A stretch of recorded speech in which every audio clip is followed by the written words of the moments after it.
Gonna get one of those new M5 iPad Pros. No. Did you even know that existed? I did know that existed, Daniel. I didn't see it announced. I found out about it like 2 days after it happened. It just like slipped out, just nice and easy. Yeah, it slips out. If they had, a M5 Mac Mini, maybe I would consider that. Yeah. Well, I did hear a rumor that they were kind of like clearing stock of M4 Mac Minis. So I don't know. I've been looking at a few different B-Link mini PCs, like the S12 and the EQ13. You're looking at those for like running Home Assistant, Frigate, that kind of stuff. Yeah, right? currently running like Blue Iris and a number of other things on I think it's a computer. It's been on different computers. But right now it's on a computer that you built in like 2013. Before I moved here. Yeah. So 2013. So it's like a 13-year-old custom built PC with an i5 in it. Yep.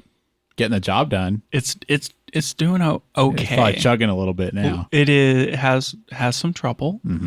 And so what I want is I would love to have a Mac Mini doing this job because I want to run Lightroom and Google Photos upload and the Synology Drive client for backup off of the Synology and then Backblaze for internet back. There's like a bunch of like things I want to run that I can't really run on Linux. And so I'm like, do I do a Mac Mini and then do Frigate and Home Assistant in like VMs or something? Yeah. And is that like reasonable? And an M5 would be like be pretty good with all the whatever AI performance improvements. It's got AI chips or something, right? Yeah. So like neural engines. So if I was doing, like the whatever AI crap and Frigate, they're perfect, right? So maybe, I would think so. Who knows? I don't know, Daniel. I'm not like a computer guy. So I don't know. I don't think. Plus, like the Mac Minis are $600. Yeah. And this freaking stupid whatever S12 Pro with an N100 chip is $250. Yeah, those things have gotten so cheap. I remember Intel was like the first company that made them with those little NUC things, and then all these other companies kind of sprang up. It's pretty good. It's cheap, but it's half the price of a Mac Mini. Yeah, which can do way more, way faster. Yeah, and way quieter and all that. And I mean, and so that's what I'm wondering is like if an M5 Mac Mini had come out because it's that much faster than an M1. Like obscenely faster than M1, and then the AI performance boosts from the M4 to the M5 are substantial. That if there wasn't an M5 Mac Mini that came out 2 days ago or whatever it was, or a week ago, I would be strongly considering that as my computer situation. And right now, I'm just still on the fence about pulling the trigger on this whatever mini S12 Pro B-Link computer. Yep. Dealing with all these little computers. It's got a bunch of little computers. I gotta solve this whole thing, Daniel. Yeah. Is this stressing you out? My photo backup workflow is too complicated, and I have to have. Now you say that. I don't think I ever said that it was uncomplicated. I think it's been self-described frequently as overly complicated, but also appropriate for my lifestyle. It's just that. I have to have Lightroom open on a computer somewhere to do computer things. Yeah. And I can't, I don't want to have another computer. Yeah. Like, sure, I could have the computer that's Home Assistant and / Frigate. But then that means I also need another computer. Yeah. I mean, how many computers does one family need? I can't answer that question, Daniel. That's a very personal question. That family has to think about their priorities and their needs, and they're going to have to decide for themselves. In my case, I would like to not have to have 3 computers just doing things all the time. Yeah. How many do you think is an appropriate number of computers to have doing things all the time? I don't know, Daniel. I have considered the concept of what if I just got a Mac Mini or like a Mac Studio or something. And like that was the computer that was at the desk, and I just had a desktop computer. But then I have a desktop and a laptop, and I would literally never use my laptop. Yeah. Because I already do most of my laptop things on my iPad now. Well, and the problem I've had with having both is that regardless of like cloud sync and stuff, I always end up with applications or programs on only one or the other, and it's just annoying. Well, the thing is, there's only so much compute in my life. And how many surfaces do I want to spread that over? And I would prefer to spread it over as few surfaces as possible. And none of them should be a Surface. I don't really want a Microsoft Surface. Yeah, those aren't very good.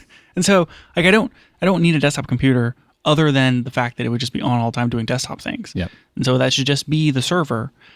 But why does the server have to be multiple computers? I get the point of like separating the compute, like let the frigate mini computer do the mini computer things, and then let the non-mini computer do other things. But then do I have a Mac Mini and a Beelink SQ12? Yeah. It feels kind of excessive, doesn't it? It's just a lot. Extravagant, I would say. I want to simplify, you know? I mean, I don't want to simplify my photo backup workflow. If anything, you'd like to make that more complex. There's things that need to change. But that's a different topic. That's probably an entire show. It's for a different podcast. Yeah. That's for the triathlon podcast. Exactly. Which no, don't even. we're not even there yet. That was going to be my pre-show. And you invoked it, so now we have to talk about it. Daniel, I've started looking at bikes on Facebook Marketplace. That's a slippery slope. Yeah, so I don't know if this is triathlon podcast or bike gear podcast, but it's one of those for sure. And Daniel, you can get some good. There's some good bike deals. Yeah, because there's probably a lot of people that bought a nice bike and then life happened to them and now they don't need their nice bike. I like my bike, but also I like gear. I have a whole podcast about gear. You do? You may be familiar with it. I've heard of it. It's called the Triathlon Podcast. Yes. And, woof. I would love to. I love my bike. It's a good bike. But it's like the bottom end Cannondale Synapse 3. It's just like, all right, here's a 1300. I mean, I don't even know how you could be seen in public with it. It's honestly fine, Dan, but it's just like it's their what's the cheapest Synapse that I could buy, and it's got a Soar group set, which is fine, and it's all aluminum, which is fine. But there's I could what if I wanted to upgrade? What if I wanted to get like a power meter pedal, or if I wanted to put carbon fiber wheels on it, or maybe I wanted to change the group set. And all of these things have huge knock-on effects. Like if I wanted to change the group set, like upgrade it to a Tiagra or a 105, which would be really cool, or maybe an Ultegra, that'd be crazy. I think you're just making words up. None of these are real things. But say I wanted to upgrade the group set, it requires also upgrading the brakes and changing those and the handles. And it's like that is how it happens. $600 in to change the whole group set, which is half the cost of the bike. Yeah, and probably not a good idea. In some cases, like I found some bike deals like, here's a full carbon fiber road bike that's circa 2013 or something, $200. That's ridiculous. Here's a $4,500 like time trial bike, triathlon bike, $1,200, $800. And so I'm like looking, if I went out and I bought like decently okay carbon fiber wheels, I'm looking somewhere between $400 and $800. For $900, I could buy a giant TCR that has like fully carbon fiber with an Ultegra group set. And I'm like, maybe I should just keep. I'm just going to keep browsing bikes on Facebook Marketplace until I find the perfect deal. What do you think the catch is? Is it just that people don't want to deal with going to like pick something up? I think it's just like the resale market for bikes sucks. There's not really there's not like a KEH for used bikes. Daniel, I have an idea. I'm going to start a Kickstarter. A Kickstarter to make a website where you can it's buy called, and sell used bikes. It's called KEH for used bikes. It's literally just that's all it's called. Oh wow! Yeah. I'm not even going to try. I'm not going to come up with a clever name. I assume they would sue you for that, but I don't actually know. Like maybe not. Maybe you can't sue for that. Okay. Well, what should I call it? Good question. Wheeling and dealing. That's pretty good. It's got to be taken, but it's pretty good. I'll think about it. Yeah. I'm sure I can think of something good. So write in. Thank you for listening to the Triathlon Podcast. Write in with your ideas for the new KEH for bikes. And we will see you next week.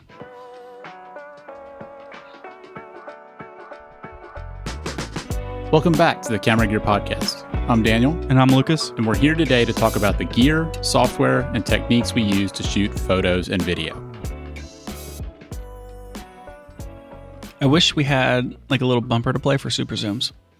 It does feel like a topic that just kind of comes up here and there, doesn't it? I can get my dad to write it. That'd be good. Maybe he could like whistle it or something. He can whistle. He's pretty good. Comes from a long line of whistlers. No doubt. I'm sure he can whistle. Of the things I know about your father. Big whistler. Anybody of your father's age and appearance can whistle. Especially when he's wearing his, what do you call those hats? Like those golfer hats? I don't know. But you know what I'm talking about, right? I do Where know like the flat, like the forward brim. Yeah. Oh, yeah. Yeah, like a derby cap. Like imagine my dad with one of those hats in felt, wearing his wool green trench coat, whistling. It's too good. Fire. Yes. Love it. And his dad, super good at whistling. He can do a lot of like trellos and make bird sounds. Like legit. He's like he's next level. Where's Grandpa? He's on the porch just whistling. I mean, that's the key though, right? Like if you want to be at that level on whistling, it can't just be like a casual thing that you just do when it comes out. You got to practice. Like you're putting in the hours to get good at Exactly. He was real good at whistling. My dad, legendary. He's not at that level, but I think he could get there. And when he does, we will have a bumper for this segment. Something to look forward to. Yes. Subscribe to Patreon. Maybe you can record that. You can record that when you go to on your trip coming up. Maybe. That's it. That is right around the corner. I'm so excited. So Tamron released a new 25 to 200 f2.8 to 5.6 Di3 VXD G2. Exactly. Yes. I found out about this going to B&H's website, and I saw the first specs, and they're pretty interesting. That's interesting looking. I saw this and I was like, that seems like a pretty good zoom. Seems like a pretty good little super zoom. Decently fast on the wide end, not too slow on the long end. You're getting nearly 10x. And then I realized that it was replacing the 28 to 200. Oh, interesting. So I don't know if you remember that one.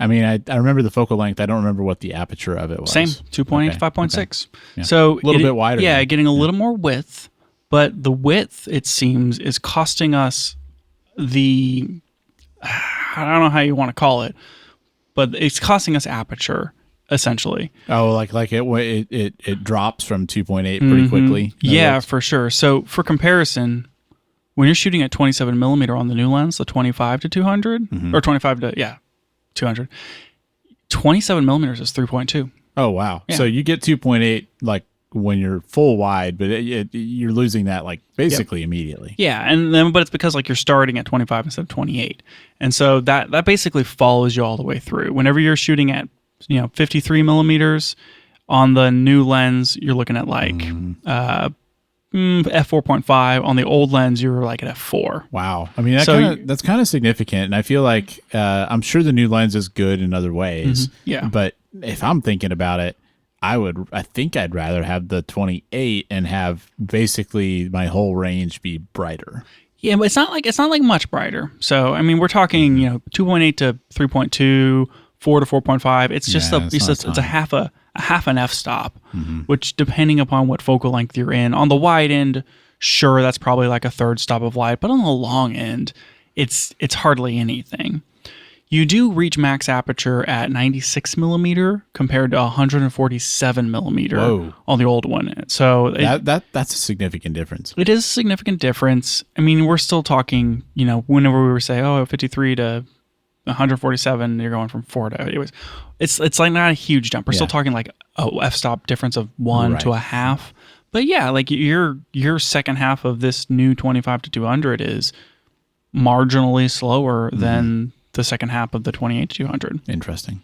Yeah, so something maybe to think about in like do I need this to be slightly faster, or do I really want to have 3 more millimeters on the wide end? Yeah. I think it's a pretty interesting lens. It's like the filter size is 67 millimeter. It's 4.8 inches long. It weighs 20 ounces, so it's a little over a pound. When was the last time Tamron made a lens that didn't have a 67 millimeter filter grid? Yeah, I mean, more power to him. I'm happy to see that. But we're thinking about going on a trip to Africa. In a few months. And I've been thinking, what would my camera setup look like for that? Doing probably like a mix of photo and video, maybe a little bit heavier on video. And I love the S1 too, and I don't have a problem bringing the camera. But what gives me pause about it is that I have these two massive lenses I feel like I need to bring, because both the 24-70 and the 70-200, not only are they really expensive, like those are both $1,500 plus, each, but they're also huge. And I'm just thinking, like, how much stuff am I going to have to lug around? And it kind of made me think, maybe there's a super zoom out there that, would give me a good wide range. And like, maybe I could bring like a super zoom and like an 85 prime or something like that. You're a madman. And I don't know, like there's nothing like this on L mount. Because this is only for E mount. This is only for E mount. There are super zooms on L mount, but I thought the aperture on this one is like pretty good. Like, I mean, this, I think the optics will leave something to be desired compared to, a higher quality lens or a more expensive lens. But I mean, it's a pretty good aperture for that range. It is. And, the big selling point here is 2.8 on the wide end. But like the 5.6 at 200 millimeters isn't bad. That 5.6 to 200 millimeters is perfect, right? It's really good for what that is. The direct competitor to this is the Sigma 200 to 20 to 200, and that's f3.5 to 6.3. So it's basically like that's a stop. Call it a stop slower across the board. But like you could get that for L mount, and it's going to be roughly similar size. Getting 20 millimeter on the wide end does give you an actual full 2x zoom. Of the two of us, I didn't think you were going to be the one to go super zoom first. Well, the only reason I would be for this specific type of travel situation where you kind of want to travel light. You don't want to be lugging like a whole backpack full of camera gear. Sure. But you don't really know what situations you'll be in. And if you're going to be shooting events, having a telephoto would be really nice. So I don't know. Yeah. I mean, by the time we get done with this show and we get to, the topic farther down, you may have already sold your Lumix and not even have it. You think so? After you find out what's going on with the S1 too. Wow. That's a cliffhanger for sure. Yep. Good job. So anyways, very professional podcast. New Tamron lens, and it's fine. Yeah. I wish they made it for more than just E mount. Yeah. If they made it for sure, if they made this thing for Z mount, I can think of one person in my life that would be pretty interested. Yep. Be whistling all the way to the camera store. Oh boy. Okay. Let's talk about something more exciting. Okay. In everyone's opinion. Peak Design. Not sponsored. But if they wanted to sponsor, we'd totally be open to it. Listen, I own so much Peak Design stuff. They came out with a new field plate. I don't know about you, but I own at least 2 field plates, maybe 3. I don't know. I think I own 3. I don't know what a field plate is. So help me, Daniel. You know how the capture clip and the tripod, but most of the capture clip have that square plate. Okay. It's Arca Swiss compatible, and it's pretty much better than every Arca Swiss compatible plate because whenever you screw it on with the Allen wrench, it doesn't ever turn and it never comes unscrewed, and it has 4 mounts for your strap on it, and it's perfect in every way, and everyone loves it. And it's super tiny. Yeah. You know that one? I know that one. Yeah. I see it. I'm looking at a picture of it. Daniel, it's so good. the Peak, like all the problems you could have with a square Swiss base have been solved with the original field plate. I mean, my problem with it has been, boy, it sure is a pain to take off. It's not hard to take off because, most plates, you look at it wrong, you twist the camera wrong, and it just falls off. Yep. The Peak Design one, you can't trick it, right? You can't just try to twist the plate a little bit for it to come off because that's designed not to do that. You have to go get the Allen wrench and freaking unscrew it. And if you don't have one with you, you can't take it off. And you can't put it back on. And it's really annoying. It's really great, but it's really annoying. New field plate has a little tab where you can pop it up, and then you just turn the thing to undo it. Yeah, it's all built in. Big you don't have to have an Allen wrench anymore. This is huge. This changes my life. I'm about to spend freaking $120 and buy 3 of these things.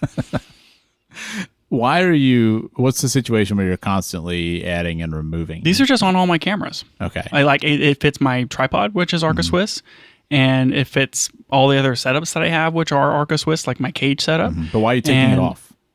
Why do you need to remove it? Well, in case I need to screw something into the bottom, Daniel. I don't often remove it. I very rarely now remove them. But is that because you can't find an Allen wrench? No. Partially no. Maybe a little bit. Like it says, I need to put this on Daniel's gimbal for this thing. And I got, oh great, where's my Allen wrench? Ugh, bah. If I had one of these, not a problem. Yeah. New field plate. Pop that little tab up and unscrew it. Perfect design upgrade. Love it. Okay, the second thing they announced, which I know that you're going to lose your mind over this. I mean, this topic sounds, this sure sounds like we're talking about something other than camera gear, because you're like, ropes, leather cuffs, whatever, leather straps, sweet. Rope straps, heck yeah. I'm just saying, that could be a different podcast. Daniel, sometimes when I write these notes, it's to really help drive where I want the emphasis to be. And I know you said ropes, but you didn't say capital ropes with 4 exclamation points. Daniel, Peak Design released rope straps. This is a big day for you, isn't it? Look, listen. Have you ever seen that Leica guy? He's got the rope. He's got the rope strap. Mm-hmm.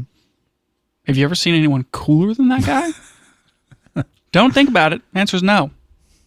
Rope straps are the coolest thing right now in camera gear, and Peak Design has released rope straps that work with their system, and they have new cuffs. And they have rope strap cuffs, and it comes in 3 colors, and I want every one of them. So they did that, and then I guess this leather cuff stuff, that's a separate thing. Oh yeah, they have leather straps too now. Like their nylon straps are good. Sometimes you want to have something a little classier, especially with all of these production photos being somebody with a GFX 100 RF. So maybe you want something a little classier. You want to get the leather strap. Leather strap's fine. Got an expensive camera. You need an expensive strap for it. I need this rope strap. It looks like my problem with the current cuff, which is my prime. Like, so we've talked about how you carry your camera. Like we had a whole podcast about that. Go back and listen to it. It's episode blah, blah, blah.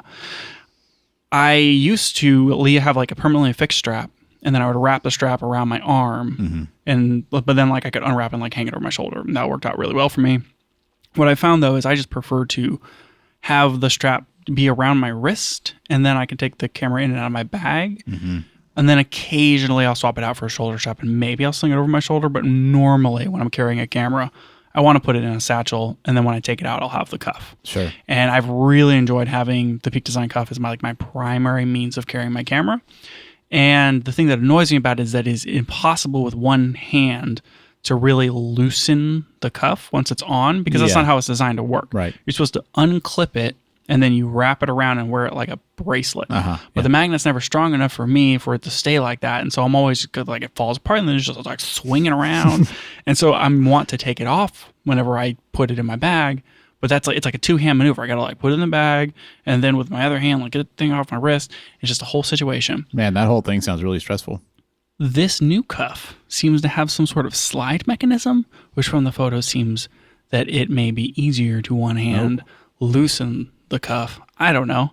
I haven't tried it because it hasn't come in the mail yet, because I'm 100% going to order one of these things because I really need it in my life. Yep. I assume the rope ones come in multiple colors? Yeah. So it looks like you got ugly brown, normal black, and ocean. So I'm definitely going to get the ocean one. You can get like an orange leather for the leather version of the cuff, which I'm not going to do because it looks like the same mechanism that I'm having problems with.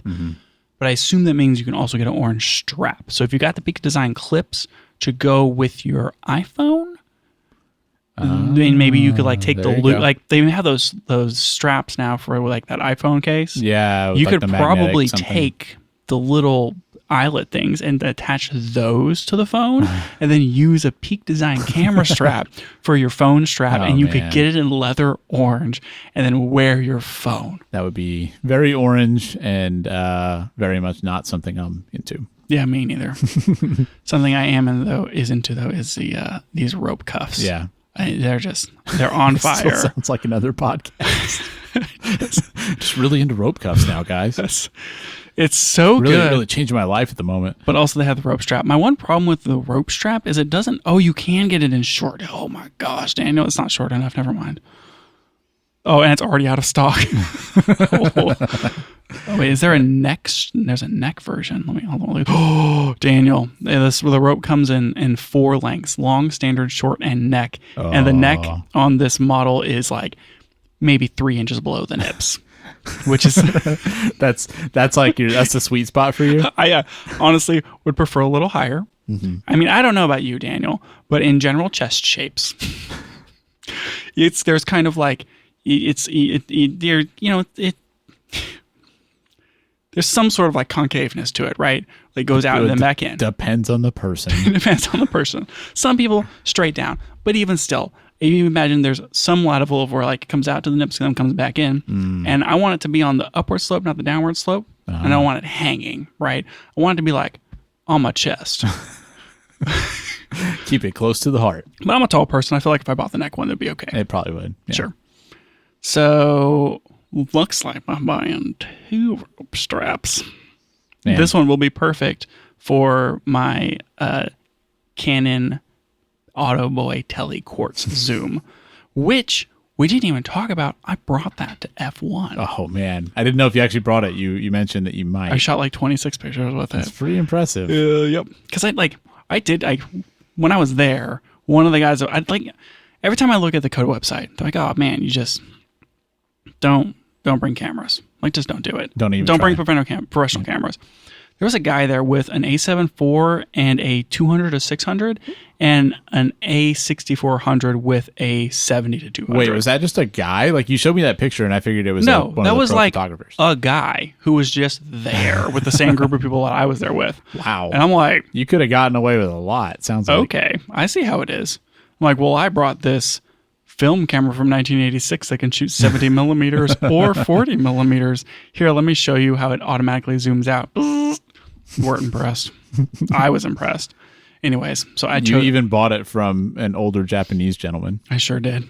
I love that cameraman. Yeah. It's not the cameraman. I love that camera. Man. Yeah, so I shot like 26 photos. I haven't developed them yet. And it went really, really well, probably. We'll see. I shot with Ektar 100. That was the other thing I was going to say. Nice. Mm-hmm.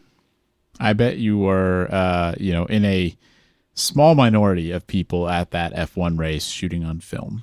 Yeah, probably. Mm-hmm. The maximum shutter speed on that camera is 1/350, I think. So I don't know. Not stop in motion with that. We'll see how that went. Yeah. Probably poorly, but I did hopefully get something. Yeah, I hope so. And it's all going to look delicious. All right, Daniel, let's move on. We'll be back in just a moment, but we wanted to let you know that if you'd like to support the show, you can now subscribe to us on Patreon. It helps cover our hosting costs so we can keep the show running, and you might find an occasional behind-the-scenes post on there, like some photos we've taken recently or a mini review of some new gear. If you're interested, you can find us at patreon.com/cameragearpodcast. I just moved the next 2 things out of the show notes because we just don't have time. Yeah, we're kind of off the rails today, and I'm not convinced we're going to get back on. Oh, it's about to happen. You think Actually, so? This next topic is a lot, Daniel. Okay. It's a lot. Are you familiar? You're familiar. Everyone here is familiar. Everyone with Chroma Subsampling. I think about it every night. If that's true, then you're definitely getting rid of your camera. Tell me more. Okay, so I wanted to just talk a little bit about, like Chroma Subsampling. So, like hey, this camera shoots 10-bit 422. This one shoots 420. Oh man, you gotta shoot in that ProRes 4444 HQ. I feel like those are all things you've said on this podcast. Yeah. What does it even mean? I'm sure we all know what it means, but we're going to talk about it for a little bit. So whenever we're talking about 444, 422, 420, 400, which I hope that's not a thing, we're talking, I guess 400 would literally be black and white in that case. Really good looking black and white. Just like a 400 compression. That's a YUV compression strategy. Okay. And YUV is a compression strategy where you take 8 pixels, that's 4 pixels, in the columns, and then 2 pixels in the rows. So you like 4 across, 2 down. Yeah. 8 pixels. And you're then compressing that information for luma and color. And it's 3 channels. The Y channel is luma, and the U and V channel are chroma, color. And the way that they do that is if you imagine like an XY axis that's basically magenta and blue, effectively, you have one chroma is the blue difference, which is your U or CB, chroma blue CB, and then the red difference, which is chroma CR, red difference, and that's your V value. So you have, essentially you'll see this as like YCBCR or YUV, and those are effectively what the fours mean. So if you have 4, 2, 2, that's 4 for Y, 2 for CB, 2 for CB, and 2 for CR. Okay. And if you have 4, 4, 4, it's 4 for Y, 4 for CB, 4 for CR. And that effectively means like how much splitting of those 8 pixels is dedicated to a luma value, a blue chroma difference or a red chroma difference value.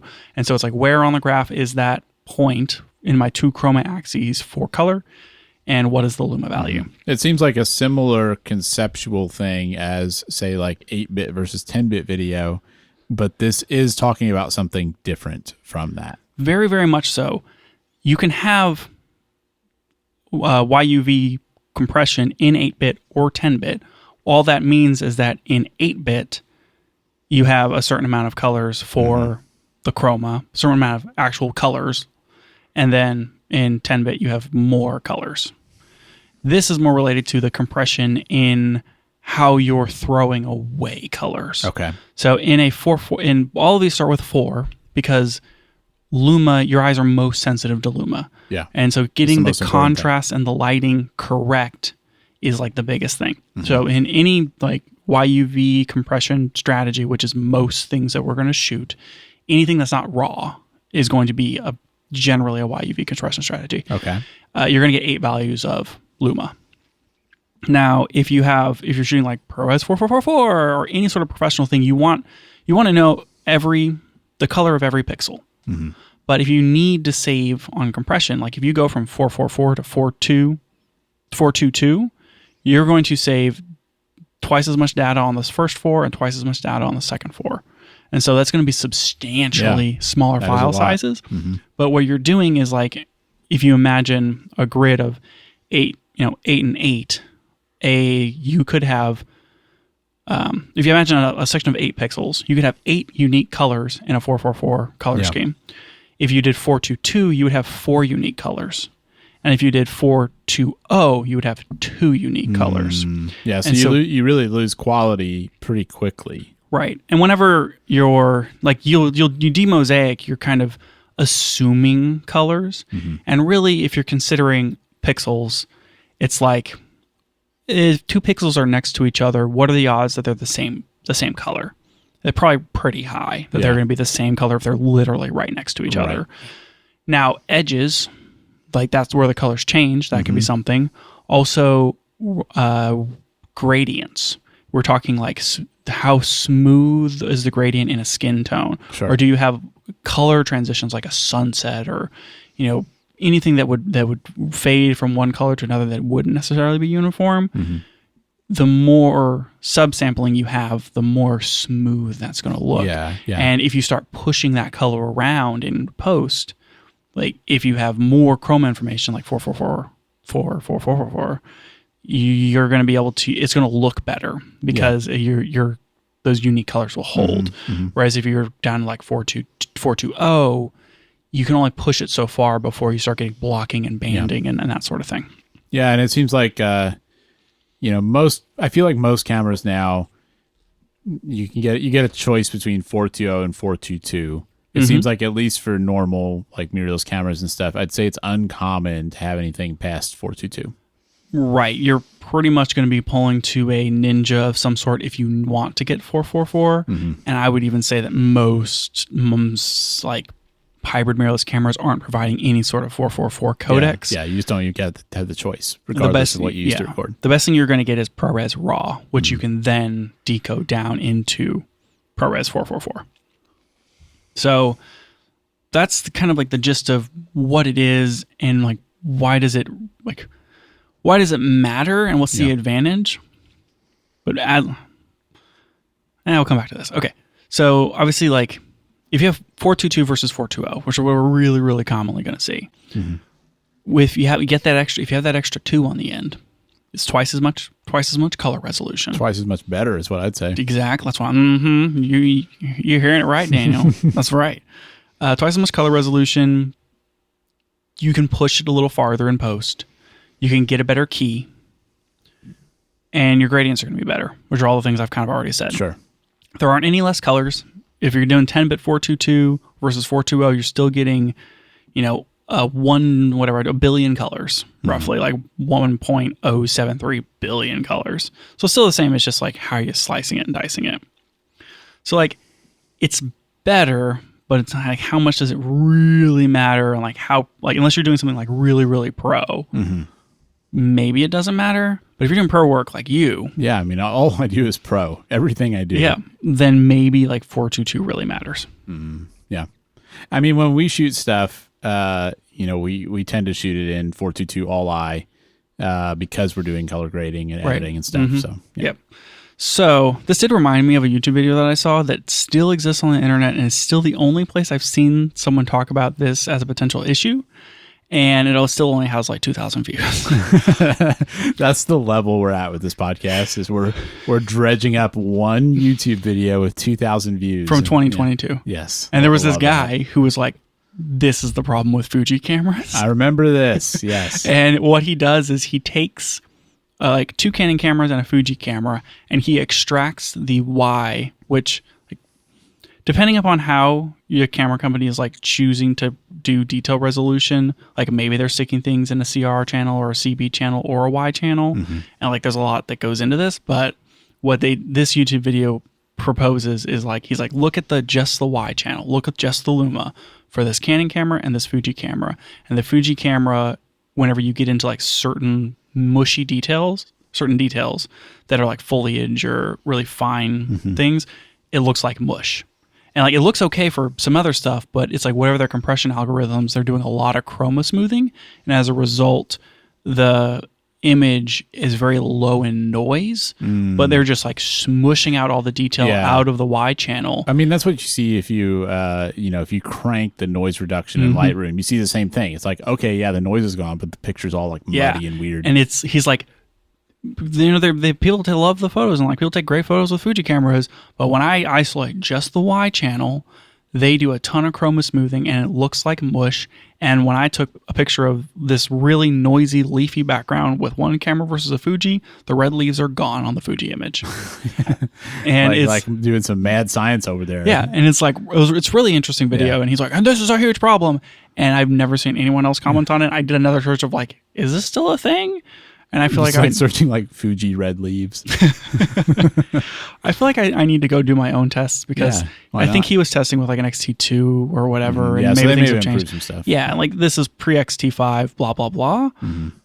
Even still, it's like how camera companies are dealing with these channels and their compression, it's different from company to company. And you could say like, oh, my camera shoots 422 and this camera shoots 422, but if one company is getting fancy with the spices in the the Luma channel, it could look like it's lower noise, but you ultimately have less overall resolution. Right.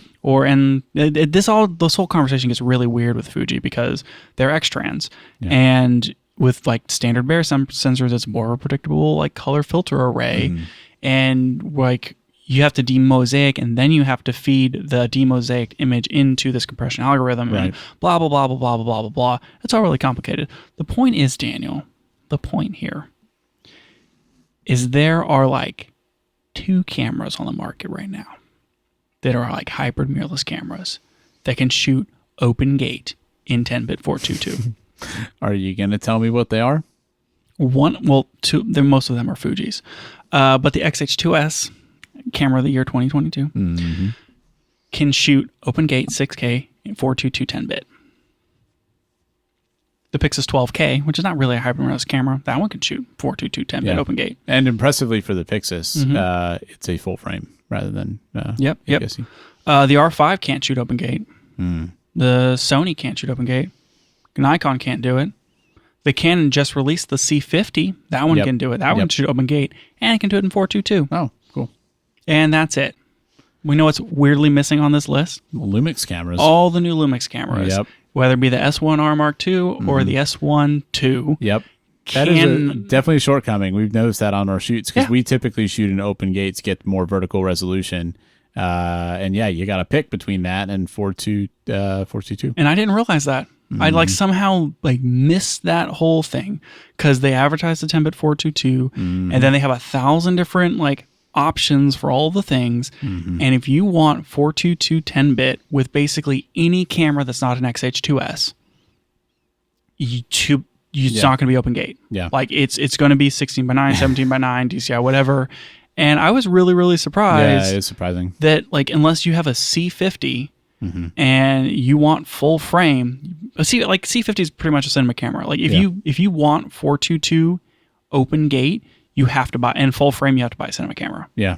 And I didn't realize that we were still at that point. I thought with all these hot new cameras coming out and all these stack sensors, I was like, oh yeah, you can definitely go grab like a freaking A1 II and shoot it open gate in 422. Nope.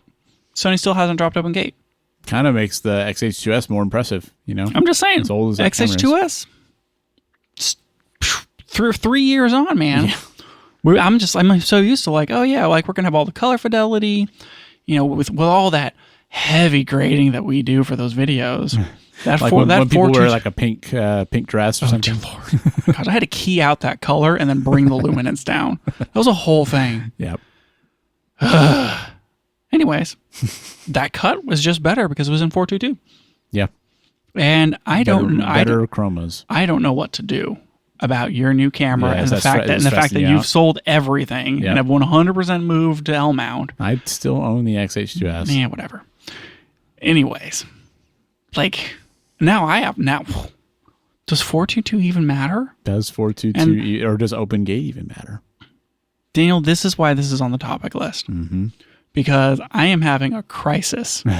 And I don't see you having the same crisis.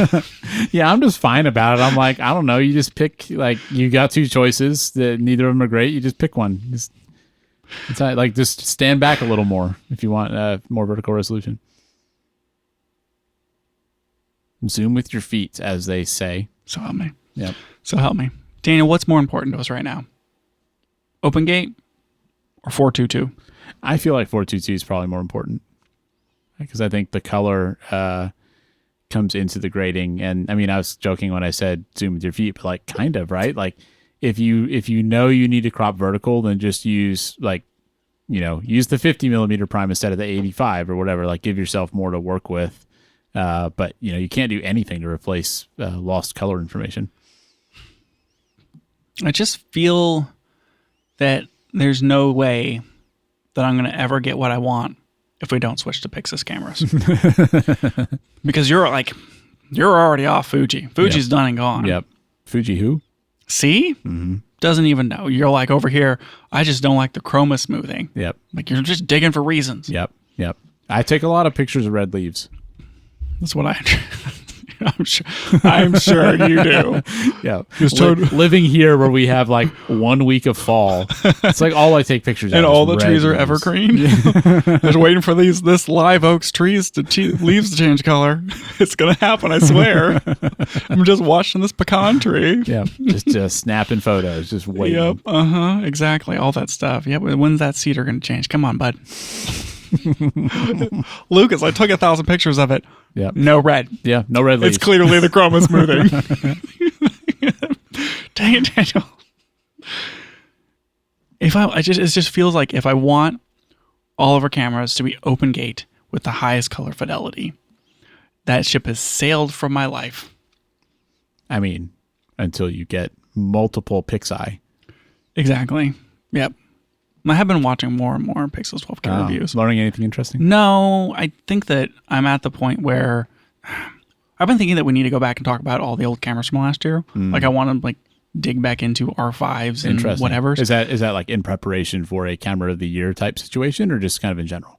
Just in general. I think that a lot of times new cameras come out and we talk about the new camera once. Yeah. And then like 6 months go by. And I don't know about you, but if I was listening to a podcast and someone was like, we're going to talk about the camera that you already own. I'm like, what are you going to say about it? I'm kind of interested. And because I feel like people want to talk about the cameras that they bought. And so I think it would be cool to go back and talk about like, how's the R5 Mark II doing? Yeah. Well, and sometimes there's like firmware updates and stuff or you know, whatever. So. And that doesn't sell on YouTube and on blogs. That's true. And I feel like the only way we're going to do it is I have to go out and start renting cameras. You think so? Just going to have to start renting cameras. Because like you get the first run of information and there's no like second run of information. That's true. Yeah. You never get a long-term review. Yeah. So even though I've watched every video out there about like, I don't know, the R5 Mark II. Just keep using that as an example. Even though I've seen every video and I've read every blog. There's no new information. Yeah. And I want new information, Daniel. Sometimes if you want new information, you got to go out and get it yourself. Well, what I'm hoping is that when I'm out on Lake Caddo, I'm going to find some people who have new information. Yep. You know, I was wondering earlier, whenever you were talking about all this Chroma Subsampling, what it was going to be like when you start explaining that to them on that trip. Like, oh, yeah, so you're shooting on a Fuji. Any problems with Chroma smoothing? Oh, you don't know what that is? Do you know what... Oh, boy. Yep. Yep. I can see it coming. Oh, let me explain to you color channels and compression. Oh, you don't care? Oh, you're throwing yourself overboard because you saw an alligator? Okay, well, I'll hold your camera. No, you're taking that with you. Okay, got it. Yeah, sure. Yeah, all right. Anything for the photo. Yep, and to get away from me, apparently. Yep. So, I don't know, Daniel. What are you going to do? Is S1 II now for sale? It just doesn't sound like a deal breaker to me. Although I did see that Amazon was selling the S1 II for like $26.80 or something. S1R2? No, the S1 II. I sent you also that one? I thought you meant S1R2. No, I sent you the S1 II. Yeah. Pretty good deal, I would say. I still don't know if I would pick an S1 II or an S1R2. Like, I want the better rolling shutter performance. Like, I'm such a sucker for rolling shutter performance. But also, I feel like that sensor out of the Ronin is probably really good. Yeah. I mean, we talked about, like, I know I've talked about if we go the Pixis route, I could imagine getting an S1R2 and getting rid of the S1 II, like just because, you know, Pixis has the main video camera and then have a really good photo camera. So I don't know. I mean, obviously the answer is to buy both, but yeah, but like, here's my problem, Daniel. 6K open gate 10-bit 422. That doesn't sound like a problem. To you, sounds like a huge problem. Okay, Dan, I got one more thing. All right. I forgot to mention earlier, because clearly I'm the only one who cares about Chroma Subsampling here. When I was looking at those Peak Design straps, and I was in detail staring through all of the product images, really just as you do, really just like thinking about it, you know, taking it in. Yeah. A lot of the product images are of the GFX 100 RF. And I swear, every time I see someone with that camera, especially if they're holding it up to their face, it looks hilariously huge. Yeah, I guess because it's one of those weird, like perspective things where if you see it by itself without something as a frame of reference, you might think that it's like an X106 or like that type of camera. Yep. And then you see one in person or you see someone holding it, and yeah, it's like comically huge. Like, I was watching a video this week of someone who was like, this is going to be my travel camera when I'm going to Japan. And here's the accessories that I have. And I just love it because it's so compact. And then they hold it up and it looks like it's like the size of a dinner plate. I was just going to say that. Take the lens cap off and you can like use it as a bowl in a pinch. Like, yeah, I'm just going to hold it up to my face, and where'd their face go? It's bigger than your head. All right, cool. Travel camera. Do you think that would that stop you from getting one? Probably not. I bet that camera can shoot 10-bit 422. Do you think it can? I'm not sure. Open gate, maybe. I mean, I guess it's kind of like it has some of the stuff from the GFX 100, the Deuce, and that was, you know, like super video oriented. I don't remember what video specs the GFX 100 have. Yeah, I don't remember either. I'm sure they're better than the S1 II. I don't know if I share that confidence. I do. That's it for the show today. Thanks for joining us, and if you liked it, tell a friend so they can check it out too. You can find out more about the show at www.cameragearpodcast.com, and you can find us on Twitter at CameraGearPod. We'll be back with more next week.